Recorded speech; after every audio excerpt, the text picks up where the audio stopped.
పూరా లోకల్. ఏదయ్యా ప్రభుత్వం వచ్చింది ఎలా ఉందని, అయ్యా పెనంలోంచి పొయ్యిలో పడ్డట్టుంది అని. దేనికన్నా గతంలో మేము కేఎఫ్టీ కట్టాల్సి ఉండేది అంతే అన్నాం. ఏంటి అన్న కేఎఫ్టీ? కల్వకుంట్ల ఫ్యామిలీ ట్యాక్స్ కట్టాల్సి ఉండేది. మరి ఇప్పుడేమైందన్న ఆర్ఎఫ్టీ కట్టాలా అన్నారు. ఆర్ఎఫ్టీ అంటే రేవంత్ ఫ్యామిలీ ట్యాక్స్ కట్టాలట. ఇంకోటి పిఎఫ్టీ కట్టాలా అన్నారు. అదేంటయ్యా అన్నాం. పొంగులేటి ఫ్యామిలీ ట్యాక్స్ అట. ఇంకోటి యూఎఫ్టీ కట్టాలా, అదేంటి అంటే అది ఉత్తమ ఫ్యామిలీ ట్యాక్స్. ఇవన్నీ కాకుండా హైదరాబాద్ పట్టణంలో కొత్తగా ఓఎఫ్టీ కట్టాల్సి వచ్చింది అన్నారు. ఓఎఫ్టీ అంటే గతంలో కూడా కట్టారు, భుజాల మీద మోసారు, వీళ్ళు మోస్తున్నారు. ఇద్దరు మోసం చేసే ప్రయత్నం చేస్తున్నారు. ఇటువంటి వ్యక్తులుగా ఇవాళ నేను ఈరోజు పేపర్లో చూస్తున్నా, ఎన్టీ రామారావు గారి విగ్రహం కట్టాలని చెప్పారట, రేవంత్ రెడ్డి గారికి కడతారట. అయ్యా రేవంత్ రెడ్డి గారు, ఎన్టీఆర్ గొప్ప మనిషి అనే వ్యక్తి మీకు ఇప్పటిదాకా తెలియలేదా? అన్ని సంవత్సరాల పాటు తెలుగుదేశం పార్టీలో ఉండి ఆ పూర్తి పార్టీని ఉట్టి ముంచేసి కాంగ్రెస్ పార్టీలోకి వెళ్ళారే, మరి ఎన్టీఆర్ గొప్ప మనిషి అని ఆనాడు పార్టీని వదిలిపోతున్నప్పుడు మీకు తెలియలేదా?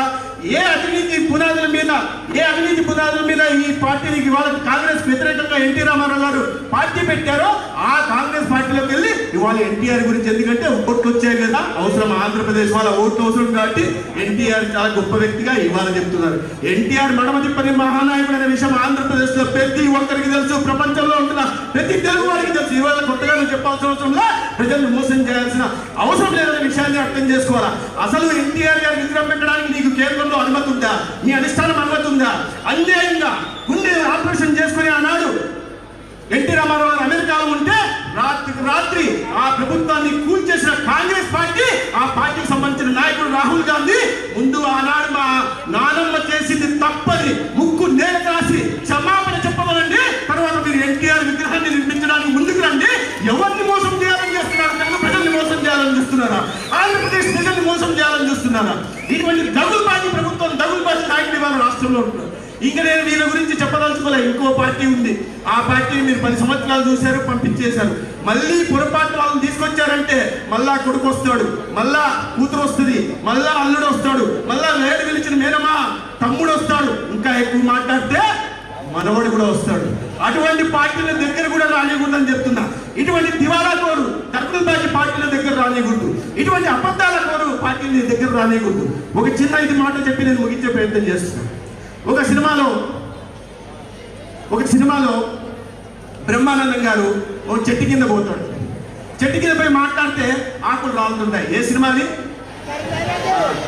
ఆకులు రాలుతా ఉంటాయి, ఆకులు రాలిపోతూ ఉంటాయి. మీరు ఈ రాష్ట్రంలో ఉంటున్న టీఆర్ఎస్ నాయకత్వాన్ని కానీ కాంగ్రెస్ నాయకత్వాన్ని కానీ తీసుకొచ్చి ఆ చెట్టు కింద నిలబెట్టి 2 నిమిషాలు మాట్లాడితే 3 నిమిషాలకి ఆకులన్నీ రాలిపోతాయి.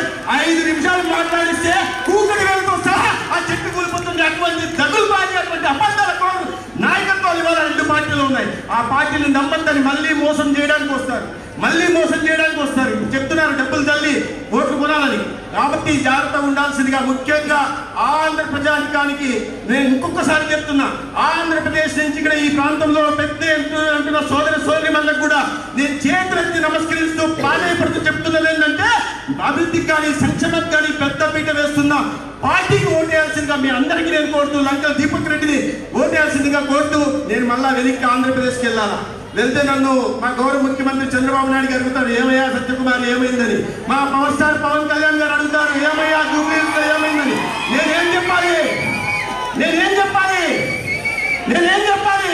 కమలమూడు గెలిపిస్తామని చెప్పాలని చెప్పాలా?